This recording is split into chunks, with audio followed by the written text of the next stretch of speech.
बहुत पुरानी बात है, एक जंगल था, उसमें बहुत सारे जानवर रहते थे। उन जानवरों में पिंटू नाम का एक खरगोश भी था जो बहुत ही दयालु और मददगार प्रवृत्ति का था। जंगल में जब भी किसी जानवर को किसी मदद की आवश्यकता होती तो पिंटू खरगोश उसकी मदद अवश्य करता था।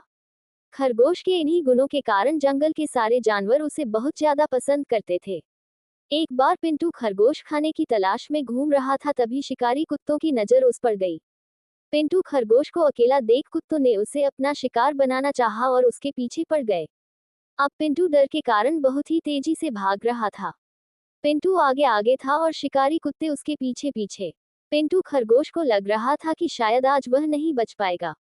तभी पिंटू खरगोश की नजर एक जंगली भैंसे पर पड़ी। भैंसा घास चर रहा था।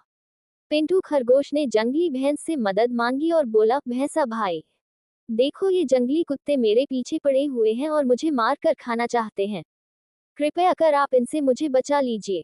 जंगली कुत्तों को देखकर भैंसा भी डर गया, क्योंकि जंगली कुत्ते 8 से 10 की संख्या में थे और जंगली भैंसा अकेला था। उसे लगा कि शायद जंगली कुत्ते कहीं उसी का शिकार ना कर ले, इसलिए जंगली भैंसा खरगोश से बोला, खरगोश भाई, तुमने हमेशा मेरी मदद की है, मैं तुम्हारी मदद तो करना चाहता हूँ, किंतु इस वक्त मुझे बहुत ही जरूरी काम है, इसीलिए मुझे यहाँ से जाना पड़ेगा। इतना कहकर जंगली भैंसा वहां से चला गया।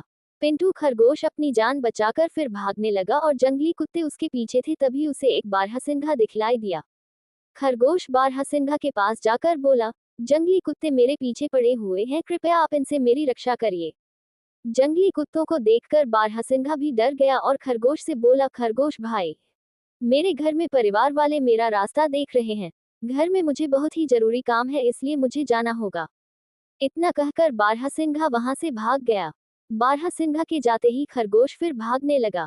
भागते भागते खरगोश को एक घोड़ा दिखलाई दिया। खरगोश ने घोड़े से सहायता मांगी, किंतु घोड़ा बोला, अगर मैं तुम्हारी सहायता करूंगा तो ये जंगली कुत्ते मुझे भी मार डालेंगे। इतना कहकर घोड़ा भी वहां से भाग गया।